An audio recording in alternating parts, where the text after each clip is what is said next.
नमस्कार, मी निकिता इंगोले. मी आपले सहर्ष स्वागत करते माझ्या यूट्यूब चॅनलवर. आज आपण राज्यघटना या विषयातील सर्वोच्च न्यायालय व उच्च न्यायालय हा टॉपिक बघणार आहोत. म्हणजे सुप्रीम कोर्ट आणि हायकोर्ट यांचा आपण आज तुलनात्मक अभ्यास करणार आहोत. तर चला सुरू करूया. तर सर्वोच्च न्यायालय भाग 5 मधील प्रकरण 4 संघराज्यीय न्याययंत्रणा यामध्ये येते. तसेच उच्च न्यायालय भाग 6 मधील प्रकरण 5 यामध्ये त्याची तरतूद करण्यात आलेली आहे. तर चला सुरू करूया आपण सर्वोच्च न्यायालय आणि उच्च न्यायालय. तर सर्वोच्च न्यायालय कलम 124 ते 147 कलम 124 ते 147 यामध्ये सर्वोच्च न्यायालयाची तरतूद करण्यात आलेली आहे. भाग 5 मध्ये कलम 124 ते 147.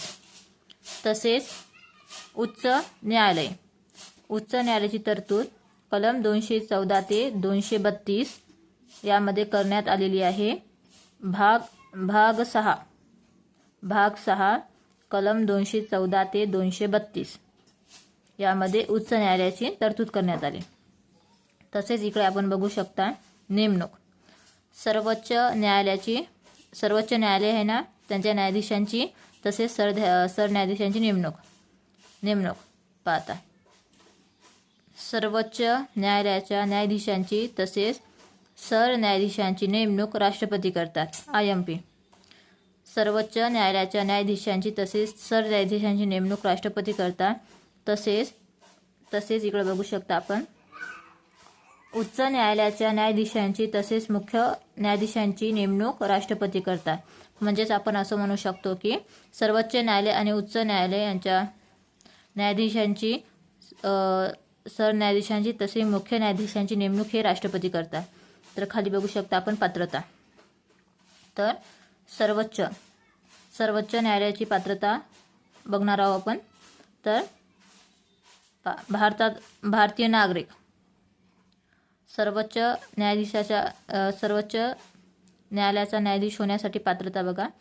भारतीय नागरिक, उच्च न्यायालयामध्ये 5 वर्ष न्यायाधीश, तसेच उच्च न्यायालयाचा वकील म्हणून 10 वर्ष काम केले असावे. राष्ट्रपतींच्या मते निष्णात कायदेपंडित पात्रता बघा सर्वोच्च न्यायालयाच्या न्यायाधीशाची. भारतीय नागरिक तसेच उच्च न्यायालयामध्ये 5 वर्ष न्यायाधीश, तसेच उच्च न्यायालयाचा वकील म्हणून 10 वर्ष काम केले असावे. तसेच राष्ट्रपतीच्या मते निष्णात कायदे पंडित. तसेच इकडे आपण बघू शकता उच्च न्यायालयाची पात्रता. तर भारतीय नागरिक असावा, 10 वर्ष न्यायिक पद भूषवले असावे किंवा 10 वर्ष उच्च न्यायालयाचा वकील असावा. अशा प्रकारे ही उच्च न्यायालयाची पात्रता आहे. तर आपण शपथ बघा. जे सर्वोच्च न्यायालयाचे न्यायाधीश असतात त्यांना राष्ट्रपती समोर शपथ दिली जाते. तसेच उच्च न्यायालयाच्या न्यायाधीशांना राज्याचे राज्यपाल शपथ देतात. वेतन सर्वोच्च न्यायालयाच्या न्यायाधीशाचे वेतन संसद निश्चित करते. तसेच उच्च न्यायालयाच्या न्यायाधीशाचे वेतन संसद निश्चित करते. वेतन सर्वोच्च न्यायालय, उच्च न्यायालय यांच्या न्यायाधीशांचे वेतन संसद निश्चित करते. तर कार्यकाळ बघा, IMP आहे कार्यकाळ. तर सर्वोच्च न्यायालयाचे जे न्यायाधीश असतात त्यांचा कार्यकाळ वयाची 65 वर्षे होईपर्यंत असतो. IMP की जे सर्वोच्च न्यायालयाचे न्यायाधीश असतात त्यांचा कार्यकाळ वयाची 65 वर्षे होईपर्यंत असतो. तसेच जे उच्च न्यायालयाचे न्यायाधीश असतात त्यांचा कार्यकाळ वयाची 62 म्हणजे 62 वर्ष होईपर्यंत असतो. IMP सर्वोच्च न्यायालयाच्या न्यायाधीशांचा कार्यकाळ 65 वर्ष म्हणजे 65. तसेच उच्च न्यायालयाच्या न्यायाधीशांचा कार्यकाळ हा वयाची 62 म्हणजे 62 वर्ष. तर अशा प्रकारे आपण बघितलं.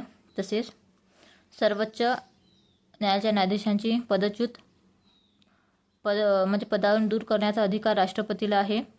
तसेच उच्च न्यायालयाच्या न्यायाधीशांना पदावरून दूर करण्याचा अधिकार राष्ट्रपतीला आहे.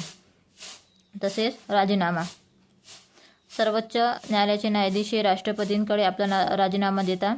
तसेच उच्च न्यायालयाचे न्यायाधीश हे आपला राजीनामा राष्ट्रपतीकडे देतात. दोघेही सर्वोच्च न्यायालय उच्च न्यायालयाचे जे न्यायाधीश आहेत ते आपला राजीनामा राष्ट्रपतीकडे देतात. आणि जे पदच्युत म्हणजे पदावरून दूर करण्याचा अधिकार राष्ट्रपतीला आहे. तसेच आता आपण बघू शकता रीट जारी करण्याचा अधिकार म्हणजेच मूलभूत हक्क आहे. त्या मूलभूत हक्कांची अंमलबजावणी करण्यासाठी सर्वोच्च न्यायालय तसेच उच्च न्यायालय यांच्याद्वारे रीट जारी करण्याचा जो अधिकार आहे तो कलम त्या संबंधी कलमे बघणार आहोत आपण. आता सर्वोच्च न्यायालय यांना रीट जारी कलम 32 अंतर्गत करण्यात येते. कलम 32 अंतर्गत सर्वोच्च न्यायालयाला रीट जारी करण्याचा अधिकार आहे. तसेच उच्च न्यायालय यांना कलम 226 अंतर्गत रीट जारी करण्याचा अधिकार आहे. म्हणजेच काय, सुप्रीम कोर्ट कलम 32 आणि हायकोर्ट कलम 226 या अंतर्गत त्यांना रीट जारी करण्याचा अधिकार आहे. तसेच आपण बघू शकता अभिलेख न्यायालय. सर्वोच्च न्यायालय जे सर्वोच्च म्हणजे सुप्रीम कोर्ट आहे त्यांचं जे अभिलेख न्यायालय आहे ते त्याची तरतूद जी आहे ते कलम 129 मध्ये आहे. म्हणजेच सर्वोच्च न्यायालयाच्या अभिलेख न्यायालयाची तरतूद कलम 129 मध्ये आहे. तसेच उच्च न्यायालयाच्या अभिलेख न्यायालयाची तरतूद कलम 215 मध्ये आहे. उच्च म्हणजेच हायकोर्टचं जे अभिलेख न्यायालय आहे त्याची तरतूद कलम 215 मध्ये आहे. 215. सुप्रीम कोर्ट अभिलेख न्यायालय कलम 129, हायकोर्ट अभिलेख न्यायालय कलम 215. तर अशा प्रकारे आज आपण सर्वोच्च न्यायालय व उच्च न्यायालय यांचा तुलनात्मक पद्धतीने अभ्यास केलेला आहे. धन्यवाद.